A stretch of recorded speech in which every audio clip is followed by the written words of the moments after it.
உயிர்ச்சொல். உயிர்ச்சொல் வழங்குகிறார் கவிஞர் பிரியம்பதா அவர்கள்.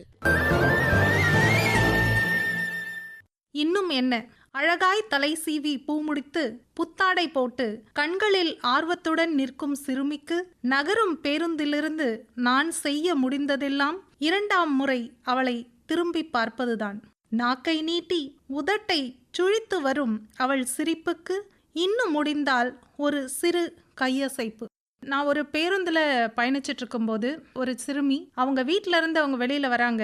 அழகா தலை சீவி பூ முடிச்சு புத்தாடையை அணிஞ்சிட்டு வெளியில குதிச்சு வந்த அந்த சிறுமியை பார்த்த உடனே எனக்கு அவ்வளோ ஒரு சந்தோஷம். அவளுக்கு நான் இங்கிருந்து என்ன பண்ணிட முடியும்? அவளோட இருப்பு எனக்கு தெரியும் அப்படின்றத நான் எப்படி தெரிவிக்க முடியும்? என்னால் முடிஞ்சதெல்லாம் ரெண்டாவது தடவை வேணும்னே திரும்பி பார்க்கறது தான்.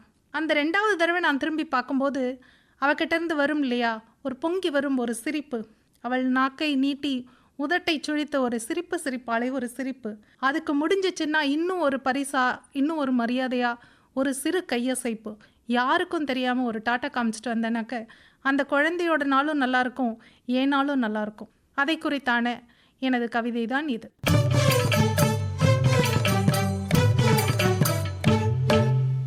வன்முறை கருப்பும் சிவப்புமாய் ஒன்றோடொன்று இடித்தபடி சின்னஞ்சிறு குழம்புகள் மிதிப்பட்டு மந்தையாய் ஓடும்போது இடையனின் சிறு குச்சி அவ்வப்போது உடல் உரசுவது ஓட்ட ஒழுங்கிற்கோ ஒழுக்க விலகலின் தண்டனைக்கோ குட்டி ஆட்டுக்கு புரிவதே இல்லை.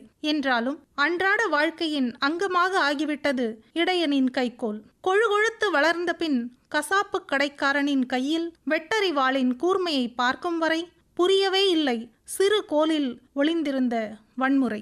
இந்த கவிதை ஒரு ஆட்டு மந்தை ஓடுவதை பார்த்தபோது எனக்கு தோன்றி எழுதியது. குட்டி ஆடு ஒன்று அங்கும் இங்குமாக ஓடுகிறது. அதை அவ்வப்போது தொட்டுக்கொண்டே இடையனின் கைக்கோல் தொடர்ந்து கொண்டே இருக்கிறது. அந்த குச்சி அப்பப்போ உடல் உரசும் போது அது ஒரு தண்டனைக்கா இல்ல சரியா ஓடணும் அப்படின்றதுக்கான ஒரு முன்னறிவிப்பா அந்த ஆட்டுக்கு எதுவுமே தெரியறதே இல்லை. குட்டியா இருக்கும்போது நமக்கு எதுவுமே புரியறதே இல்லை. கொழுத்து வளர்ந்த பிறகு அதே ஆடு ஒரு கொழுத்து வளர்ந்து ஒரு கசாப்பு கடைக்காரன் கையில் சிக்கும் வரை, அவனுடைய வெட்டறிவாளின் கூர்மையை பார்க்கும் வரை அந்த குட்டி ஆட்டுக்கு என்றுமே புரிவதில்லை அதில் அந்த சிறு கோலில் ஒளிந்திருந்த வன்முறை என்பதை இதில் பதிவு செய்திருக்கிறேன். இதை ஒரு படிம கவிதையாகவும் பார்க்கலாம். சிறு பெண்கள் பொதுவாகவே ஆண் குழந்தைக்கும் பெண் குழந்தைக்கும் வளர்ப்பில் நம்மிடையே வித்தியாசம் இருக்கிறது. ஒரு ஆண் அடிவாங்குவதை விட ஒரு பெண் சிறுமி அடிவாங்குவது சற்று அதிகமாகத்தான் இருக்கிறது நமக்கு சமூகத்தில். அப்போ பார்த்தீங்கன்னா அடக்கி அடக்கி ஆளப்படுற அந்த குழந்தை பெருசா வளர்ந்து ஒரு சமூகத்துல பல சிக்கல்களுக்கு ஆளாகும் போது அவளுக்கு அந்த நேரத்துல அந்த வன்முறை புரியும் அப்படின்ற மாதிரி நான் எழுதியிருக்கேன்.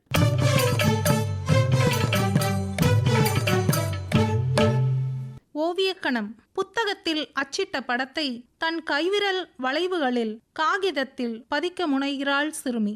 சுற்றிலும் உள்ள உலகு மறைய அச்சுப்படத்துக்கும் வரையும் கோடுகளுக்கும் தீர்க்கமாய் மாறி மாறி பயணிக்கிறது அவள் கண்களின் தீவிரம். நினைத்ததையும் பார்த்ததையும் கைவிரல் நடனத்தில் கொண்டு வந்துவிட்ட திருப்தி உதடுகளில். கேசம் கலைய காது தோடுகள் அசைய காலத்தை நிறுத்தி வைத்தது அவளது ஓவியக்கணம். இந்த கவிதை என்னுடைய சகோதரியின் மகள் சிறு வயதில் ஒரு படம் வரைய முனைந்து தரையில் படுத்து தீவிரத்தோடு வரைந்து கொண்டிருந்த போது என் மனதில் அப்படியே பதிந்துவிட்ட ஒரு சித்திரத்தை கவிதையாக எழுதியிருக்கிறேன். அது ரொம்ப நாள் மறக்கவே முடியல. அவளுடைய தீர்க்கம், அந்த ஒரு படத்தை அழகா கொண்டு வந்துடணும், அந்த தீவிரம், அந்த கண்ணுடைய எக்ஸ்பிரஷன்ஸ் என்னால் அதுல இருந்து மறக்கவே முடியாததுனால அந்த கவிதை மூலமா அந்த கணத்தை நான் தக்க வச்சிட்டு இருக்கேன்னு நான் நினைக்கிறேன். ஒரு கேசம் கலைய காது தோடுகள் அசைய காலத்தை நிறுத்தி வைத்தது அவளது ஓவியக்கணம். என்னுடைய காலத்தை அந்த இடத்துல நிறுத்தி விட்டது தான் அந்த ஓவியக்கணம். அதனால எழுதப்பட்டது தான் இந்த கவிதை.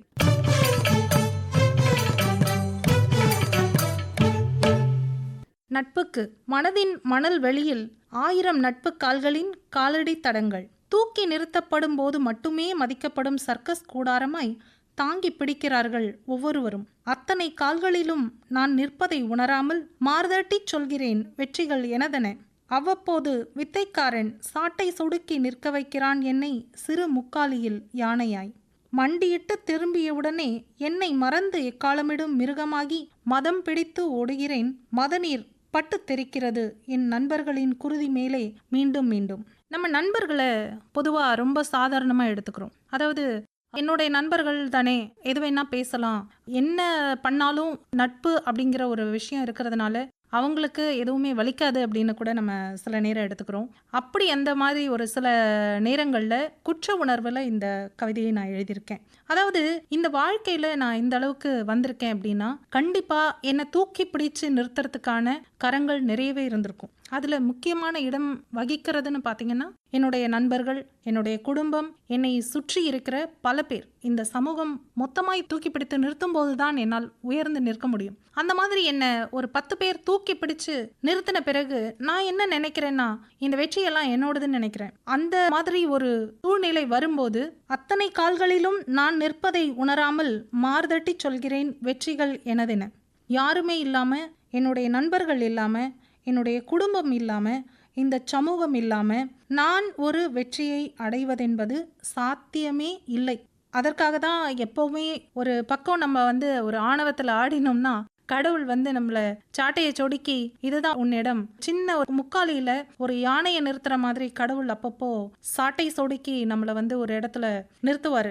இந்த நம்பிக்கை எனக்கு நிறைய இருக்கு. இந்த மாதிரி ஏதாவது ஒரு அதீத நம்பிக்கையிலையோ கர்வத்திலையோ ஆணவத்திலையோ நம்ம ஒரு விஷயம் பண்ணும்போது கடவுள் சாட்டை சொடுக்கி சிறு முக்காலியில் யானையென நம்மை மண்டியிட வைப்பார். அப்போ என்ன பண்றேன்னா அந்த நேரங்கள் அடிப்பணியறது எல்லாமே முடிச்சுட்டு அதுக்கு பிறகு இறங்கின உடனே என்ன பண்றேன்னா இந்த வெற்றி என்னோடது தான் அப்படின்னு சொல்லி இறக்கி விட்டவனே ஓடுற ஒரு யானையை போல என்னுடைய கர்வமும் ஆணவமும் என்ன மறுபடியும் ஆக்கிரமிச்சு நான் ஓடுறேன்னு நினைக்கிறேன். அப்போ என்னுடைய மதநீர் பட்டு தெரிக்கிறது என் நண்பர்களின் குருதி மேலே மீண்டும் மீண்டும்.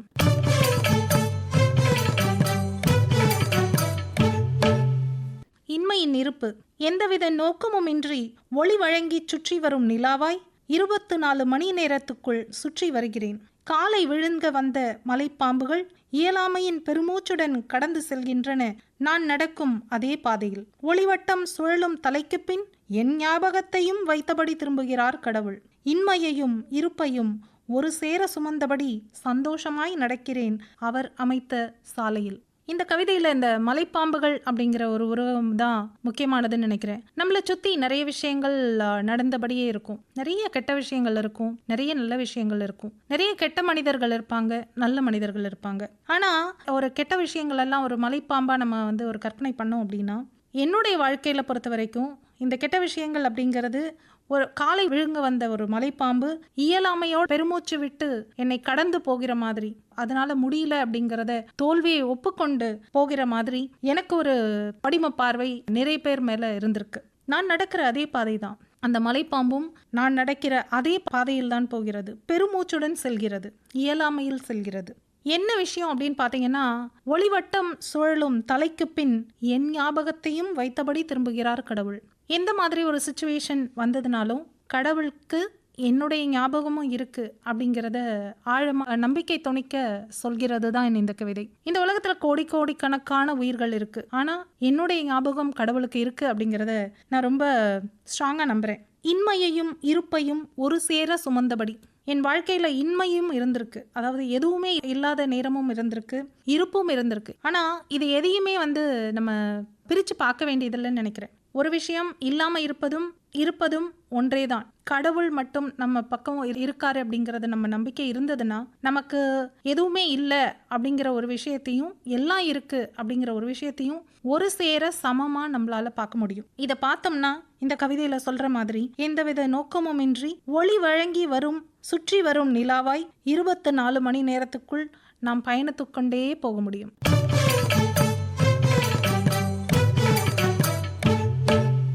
நிலா ஒரு நாள் காணாம போச்சு.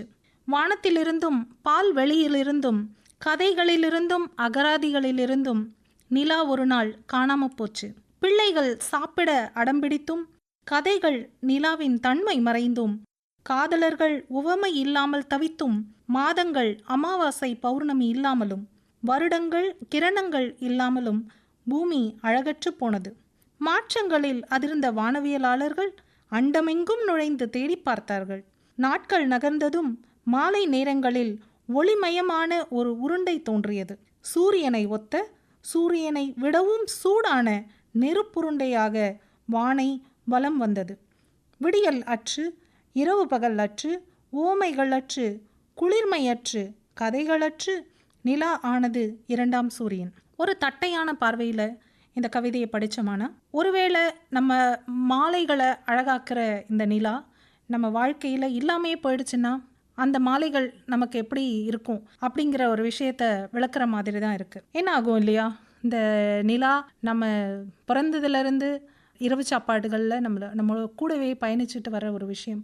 அமாவாசையும் பௌர்ணமியும் மாறி மாறி நமக்கு உணர்த்துற செய்திகள் நிறையவே இல்லையா? இந்த மாதிரி ஒரு நிலா நம்ம வாழ்க்கையிலிருந்து இல்லாமையே போயிடுதுன்னா அப்போது நம்மளுடைய வாழ்க்கை முறைகள் எப்படி இருக்கும் அப்படிங்கிறத யோசித்து பார்க்குறது இந்த கவிதையுடைய ஒரு நோக்கமாக எழுதினேன். ஆனால் இதில் இன்னொரு படிமம் இருக்குது. நிலாவை பெண்மையாக சொல்கிற இந்த சமூகம் சூரியனை ஆணாக சொல்கிறது. பெண்ணின் அதிகாரம், பெண்ணின் சக்தி எல்லாமே ஆணிடமிருந்து எடுக்கப்படுவதா சொல்கிற ஒரு பழக்கம் நம்மளுடைய இதிகாசங்களிலும் சங்க காலங்களிலும் தமிழ் ஓமைகளிலும் கவிதைகளிலும் கதைகளிலும் எல்லா இடத்துலையுமே நம்ம பார்த்துக்கிட்டே வரோம். அப்போது இந்த மாதிரி ஒரு பெண்ணியம் குறித்த பார்வை 70களுக்கு பிறகு மாறிக்கொண்டே வந்த அந்த பெண்ணியம் குறித்த பார்வை மாறிக்கிட்டே வரும்போது இப்போ என்ன ஆச்சு அப்படின்னா, ஆணை விட சில இடங்களில் பெண் சக்தி மிகுந்தவளாக, எல்லா திறமைகளும் கொண்டவளாக, எதையும் சாதிக்க துணிபவளாக பல நேரங்களில் நம்மால் பார்க்கப்படுகிறாள். இப்போது இந்த சூரியனை விட இந்த நிலாவுக்கு அப்போது அந்த சக்தி அதிகமாகிடுச்சா? அவளுடைய பவர் முன்ன இருந்ததை விட ஜாஸ்தியாகிடுச்சா? சூரியனை விட ஒளியை தருகிறாளா பெண்? சூரியனை மாதிரியே இருக்கிற இந்த இரண்டாம் சூரியனான இந்த நிலா யார்? பெண்ணா? யோசிச்சுக்கோங்க நீங்களே.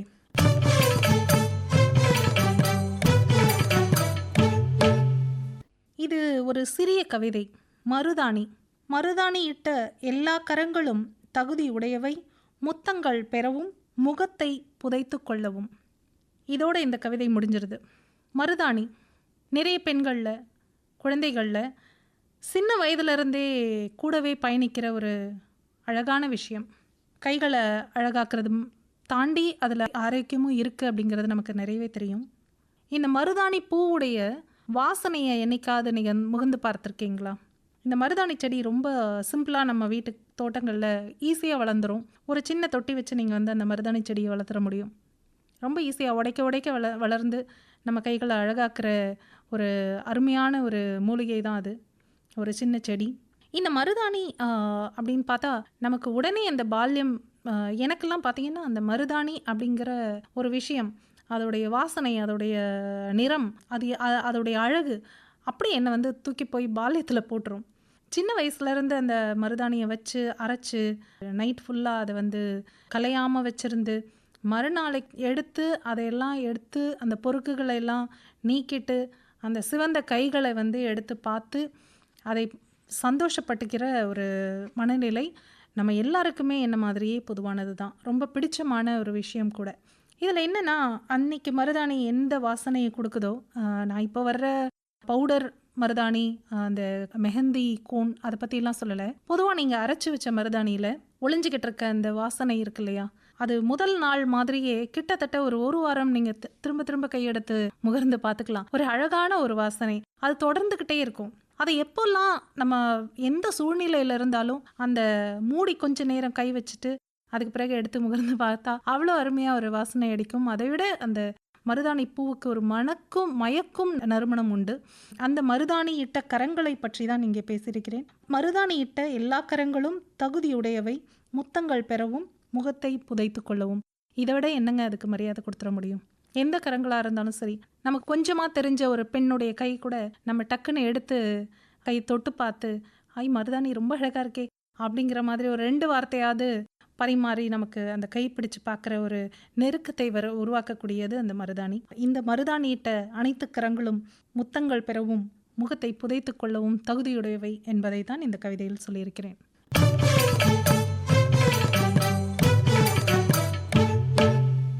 Breaking news. இந்த வெயில் ஏதோ செய்தி சொல்கிறது.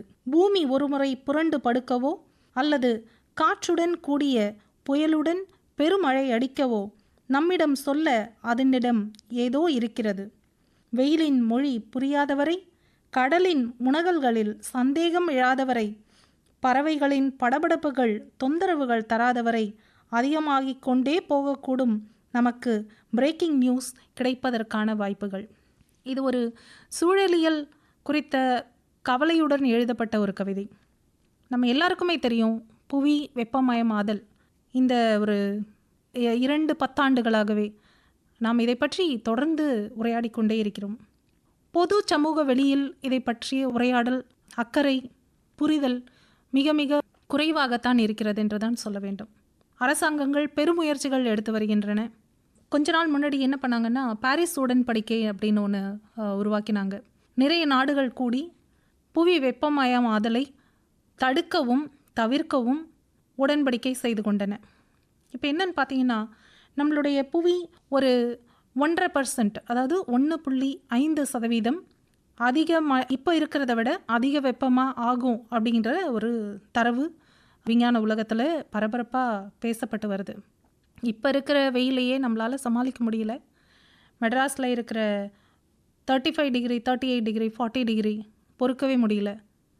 நீங்கள் யோசிச்சு பாருங்கள், 1.5% இந்த வெப்பநிலை அதிகமாக உயருமானால் சென்னை போன்ற நகரங்கள், கடற்கரையை ஒட்டிய நகரங்கள், பனிப்பாறைகள் என்ன ஆகும் யோசிச்சு பார்ப்போமே. இதை பற்றின ஒரு அவேர்னஸ் எவ்வளோ பேர்கிட்ட இருக்குது அப்படிங்கிறது ரொம்ப கவலைக்குரிய விஷயமாகவே இருக்குது. நம்ம யாருமே ஒரு 4 நண்பர்கள் கூடி விவாதிக்கக்கூடிய ஒரு விஷயமாக இது மாறணும்.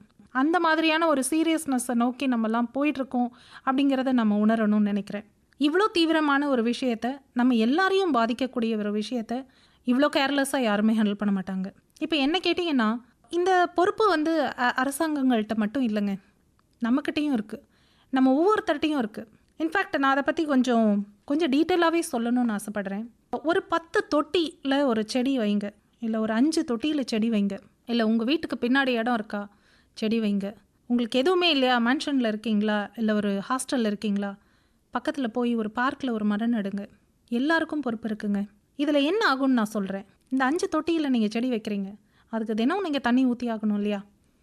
என்னோடய வீட்டில் நான் என்ன செய்கிறேன்னா, என்னுடைய சமையலறையிலேருந்து தான் இந்த சுழற்சி ஒன்றை உருவாக்கியிருக்கேன். என்னுடைய சமையலறையில் வேஸ்ட் ஆகிற குப்பைகள், அதில் காய்கறிகள், வீணாக போகிற உணவு பண்டங்கள் எல்லாத்தையுமே வந்து மக்கி உரமாக்குறேன். இன்னொரு தொட்டி வச்சுட்டு அதில் உரமாக்குறேன். அப்புறம் இந்த அரிசி, பருப்பு இதெல்லாம் கழுவினது, தோசை அரைச்சிட்டு அந்த கிரைண்டர்லேருந்து எடுத்து நம்ம கீழே ஊற்றுற தண்ணி, இது எல்லாத்தையுமே ஒரு இடத்துல சேகரித்து வச்சுட்டு இந்த தண்ணியையும் நம்ம வந்து அங்கே வந்து உபயோகிக்கலாம். அதாவது அந்த தொட்டிக்கு தண்ணீர் விட நீங்கள் பெருசாலாம் எஃபர்ட் எடுக்க வேண்டாம். மெட்ரோ வாட்டரில் நீங்கள் பிடிச்சிட்டு வரணும்னு அவசியமே இல்லை. போர் வாட்டர் வருதா இல்லையா அப்படிங்கிறத கவலைப்படவே தேவையில்லை. இந்த தண்ணியை கொண்டு போய் அங்கே ஊற்றுங்க. அப்போ என்ன பண்ணுறீங்கன்னா, ஒரு சுழற்சி முறையை நீங்கள் உணவு சுழற்சி முறையை நீங்கள் உருவாக்கிடுறீங்க. கடையிலேருந்து வாங்கிட்டு வர்ற ஒரு காய்கறியிலேருந்து 4 விதை எடுத்து நீங்கள் அதிலே போடுங்க. உங்கள் உணவு உங்கள் வீட்டிலே தயாராகுதுங்க. எந்த தொந்தரவும் இல்லாத உணவு. எப்பயாவது ஒரு தடவையாவது செய்வோமே. இப்போ என்ன ஆகுதுன்னா, இந்த குப்பைகள் வெளியே போகிறது கம்மியாயிடுது. பிளாஸ்டிக் அந்த மாதிரி ஒரு தீங்கு தரக்கூடிய எல்லாத்தையும் வந்து தனியாக ஒப்படைச்சிங்கன்னா, அரசாங்கத்தில் எவ்வளவோ முயற்சிகள் எடுத்திருக்காங்க. குப்பையை பிரித்து கொடுங்க அப்படின்னு சொல்கிறாங்க. அதை நீங்கள் அழகாக எடுத்து அவங்ககிட்ட கொடுத்தீங்கன்னா திரும்ப வந்து அதை ரீசைக்கிள் பண்ணிவிட்டு வேறு பொருளை அவங்க மாற்றிக்குவாங்க. இந்த மாதிரி ஒரு சின்ன சின்ன முயற்சிகள் நம்ம வந்து எடுக்கும் போது என்னாகும் அப்படின்னா, நம்ம வீடு சுத்தமாக இருக்கும். நமக்கு அந்த தோட்டத்திலேருந்து ஒரு 4 கீரையை பறிச்சுக்க முடியும், ஒரு கருவேப்பிலை பறிச்சுக்க முடியும், ஒரு கொத்தமல்லி பறிச்சுக்க முடியும், ஒரு பச்சை மிளகாய் எடுத்துக்க முடியும் அப்படின்ற ஒரு நிலை இருந்ததுன்னு வச்சுக்கோங்களேன். வாழ்க்கை அழகாங்குங்க. நீங்கள் செய்து பார்த்தா தான் அது தெரியும். ஒரு முறை செய்து பாருங்கள். இப்போ இந்த கவிதைக்கு வருவோம். இயற்கையில் நிறைய மொழிகள் உண்டு. நமக்கு வந்த வெள்ளமோ புயலோ மற்ற தொந்தரவுகளோ இயற்கை பேரிடர்களோ நமக்கு தராத எச்சரிக்கைகள் கிடையவே கிடையாது. அவ்வளோ எச்சரிக்கை இயற்கை நமக்கு கொடுத்துக்கிட்டே இருக்குது, வார்னிங் கொடுத்துக்கிட்டே இருக்குது. நம்ம தொடர்ந்து அலட்சியப்படுத்திக்கிட்டே வரோம். இந்த மாதிரி ஒரு அன்யூஷுவலாக ஒரு பறவை சத்தமிட்டதுனா கூட என்னன்றது நம்ம காது கொடுத்து கேட்கணும்னு நினைக்கிறேன். வெயில் அதிகமாச்சுன்னா எதனால் ஆகுது? ஒரு சின்னதாக ஒரு மூலையில் நமக்கு அதை பற்றின கவலையும் சந்தேகமும் வர வேண்டும். இந்த இயற்கை குறித்தான உணர்வு நம்மளுடைய வேலை என்னவா இருந்ததுனாலும், நம்ம எவ்வளோ பிஸி டேவாக இருந்ததுனாலும், இதை குறித்த கவலையும் கருத்தும் நமக்கு மனசுக்குள் இருந்துக்கிட்டே இருக்கணும். அப்போ தான் இதை பற்றின ஒரு சின்ன ஒரு முயற்சியாவது நம்ம எடுப்போம்.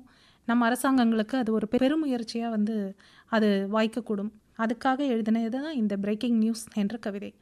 இதையெல்லாம் இயற்கையின் இந்த மொழிகளை எல்லாம் நம்ம புரிஞ்சுக்க முயற்சிக்காத வரை பிரேக்கிங் நியூஸ் கிடைப்பதற்கான வாய்ப்புகள் நமக்கு அதிகமாகிக் கொண்டே போகக்கூடும் என்பதை தான் இந்த கவிதை சொல்கிறது.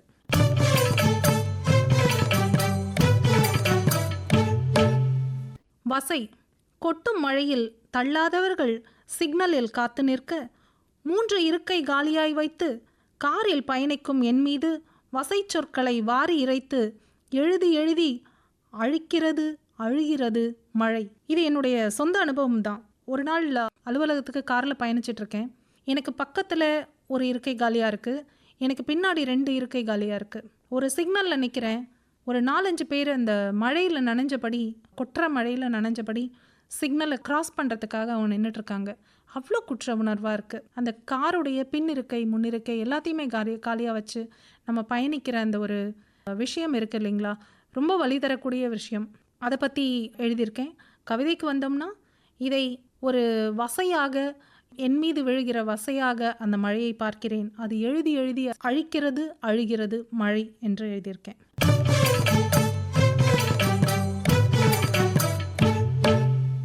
உன் பெயர் என்ன? 8 வருடமாய் அவளை தெரியும்.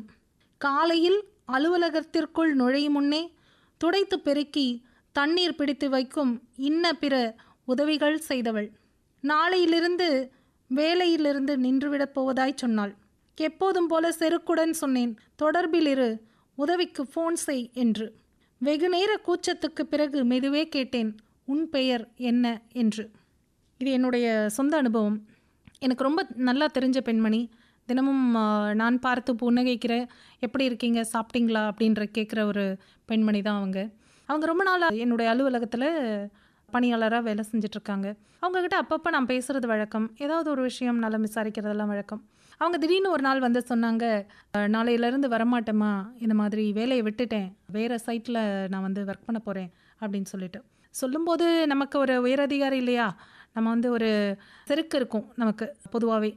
அப்போ என்ன செய்கிறோன்னா, இங்கே ஏதாவது ஒரு ஹெல்ப் வேணும்னா எனக்கு சொல்லுங்கள், நீங்கள் நம்பர் கொடுங்க அப்படின்னு சொல்லிட்டு ஃபோன் எடுத்து சேவ் பண்ணும்போது அப்போ தான் எனக்கு புரியுது, அவங்க பேரை நான் வந்து ஒரு தடவை கூட கேட்கல அப்படிங்கிறது. ரொம்ப கூச்சத்தோடு கேட்டேன், உன் பெயர் என்ன அப்படின்னு. ஒரு நினைவை வந்து என்னால் மறக்கவே முடியாமல், அழிக்கவே முடியாமல் அந்த பெண்மணி எப்போவுமே என்னுடைய மனசில் தங்கிட்டாங்க. அவங்களுக்கான ஒரு கவிதையாக தான் இதை நான் எழுதினேன். ஆனால் அதுக்கு பிறகு நான் கொஞ்சம் மாறிட்டேன்னு நினைக்கிறேன். முடிஞ்ச வரைக்கும் எனக்கு உதவி செய்கிற எல்லாரையுமே பேர் என்ன அப்படிங்கிறத கேட்டுக்கிறதையும், அவங்கள அப்பப்போ பேர் சொல்லி கூப்பிட்றதையும் நான் வழக்கமாக்கிட்டு வந்துட்டுருக்கேன். முடிஞ்ச வரைக்கும் எல்லாரையும் பேரை வந்து ஞாபகம் வச்சுருக்கக்கூடிய ஒரு பழக்கத்தை நான் வந்து உருவாக்கிட்டு இருக்கேன். நீங்களும் அப்படி செய்வீங்க தானே?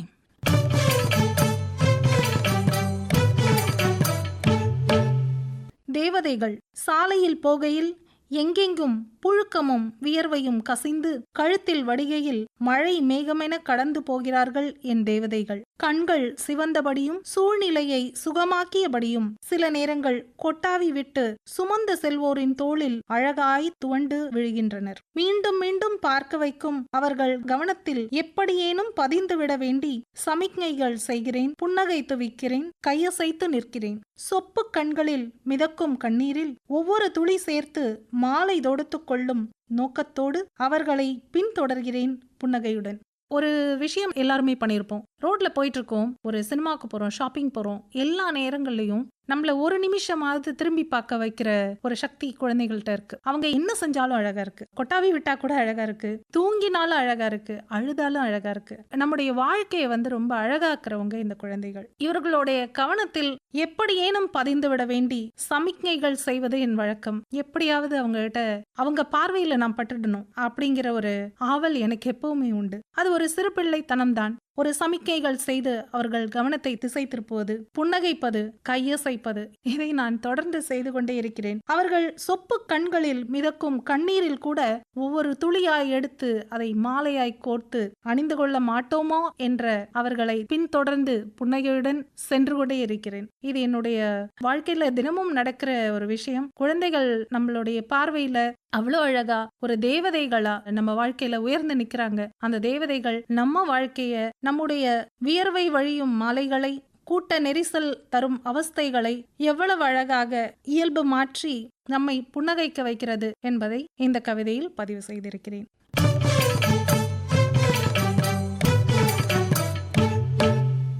மறைந்தவை.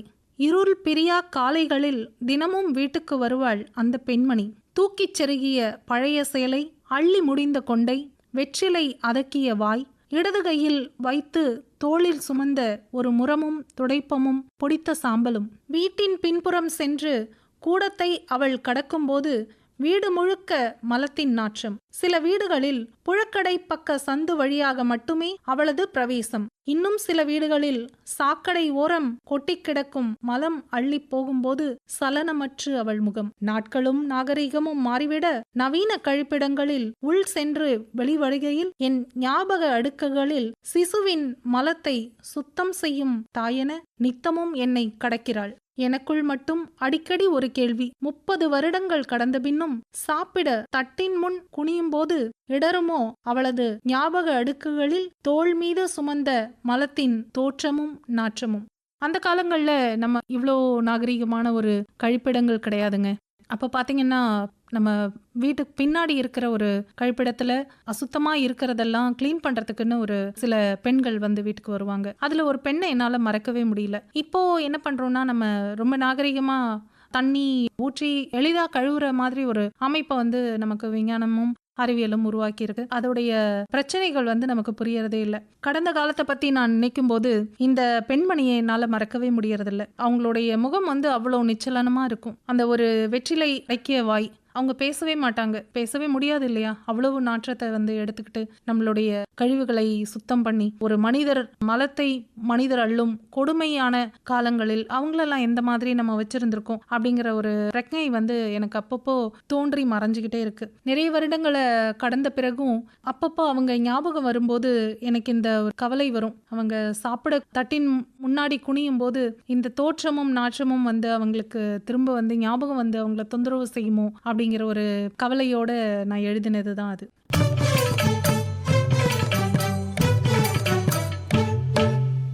தினப்படி. வாளியிலிருந்து செம்பு தண்ணீரை வாரி ஊற்றுகையில் கண்ணில் பட்டது அது.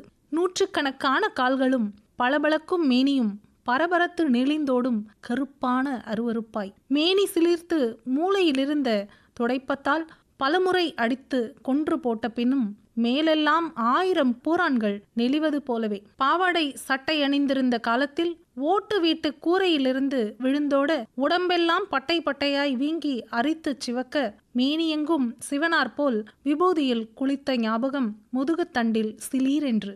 என்னதான் தவிர்த்தாலும் நாள் தவறாது எப்படியோ எனக்கு முன் குளியலறைக்குள் நுழைந்து விடுகிறது பூரானின் ஞாபகம். பூரானை நேசிக்கிறவங்க யாராவது இருப்பாங்களான்னு எனக்கு தெரியல.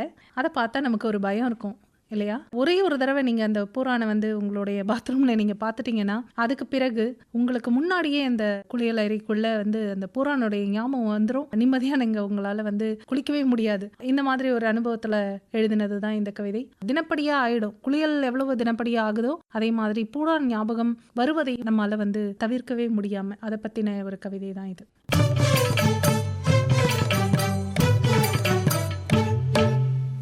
ஒளிரும் அஸ்தமனம். பிணி இல்லை, மூப்புமில்லை, சாலையில் வாகனம் மோதிவிட மரணம் இதோ என் பக்கம். மருத்துவமனையில் என் கட்டிலின் புறம் கலங்கி நிற்கும் மனைவியின் முகம். மரணம் என்ன சொல்லிக்கொண்டா வரும்? மனிதன் வாழ்வது ஒரே தரம், அடையாளமில்லாது அழிவதேன் மானுடம். பச்சை மரங்கள் பார்வைக்கு சுகம், பரந்த வானின் நீலம் சுகம். பழகின பாதை அழுக்காத சுகம், பறவையும் அருவியும் மலையும் சுகம். கடலும் அலையும் நதியும் சுகம், படிப்பும் பணியும் அழியாச் சுகம். மழலையும் மனைவியும் இனிமை வரம், இவர்களின் தரிசனம் வேண்டும் தினம். எனது அஸ்தமனம் கூட ஒளிதரும் வேறொரு விழிகளில் எனக்கு பின்னும் உலகை காணும் இந்த பூமி வானம் மனைவி மக்கள் என் விழியால் ரசித்திருப்பேன் இன்னும் ஒரு ஆயுள் முழுதும்.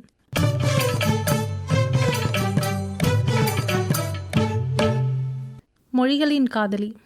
வானத்தின் மடியில் மிதந்து திரியும் பறவையாய், மலைகளின் முகட்டில் தவழ்ந்து நடக்கும் விசும்பாய், மழையின் சடசடப்பில் நனைந்து கடக்கும் மிதவையாய், மொழிகளின் பரப்பில் வந்து விழும் வார்த்தைகளின் உச்சரிப்பு சுவை தேடும் மொழிகளின் காதலி நான். வார்த்தைகளும் அர்த்தங்களும் சேர்த்தெடுத்த கலவையில் புரிதலால் விரியும் எண்ணங்களின் வனப்பில் நடந்து கடந்து காணாமலே போகிறேன். மொழிகளெல்லாம் ஒன்று சேர்ந்து மொழிபெயர்ப்பாய் பெயர்ந்து விழும் அழகை பருக்கும் இயல்பெனக்கு இயல்பாகவே.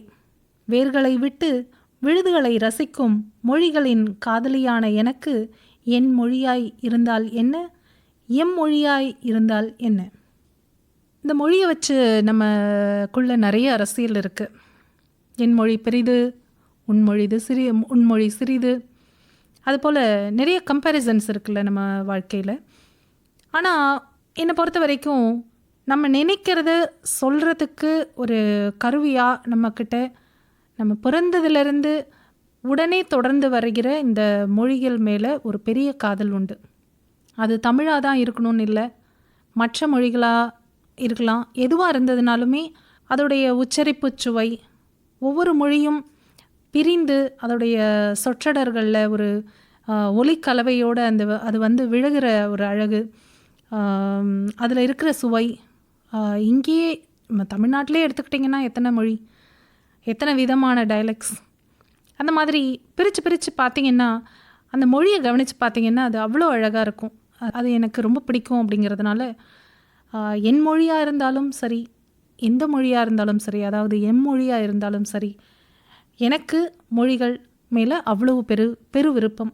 அப்படிங்கிறது தான் இந்த மொழிகளின் காதலி. உயிர்ச்சொல். உயிர்ச்சொல் வழங்கினார் கவிஞர் பிரியம்பதா அவர்கள்.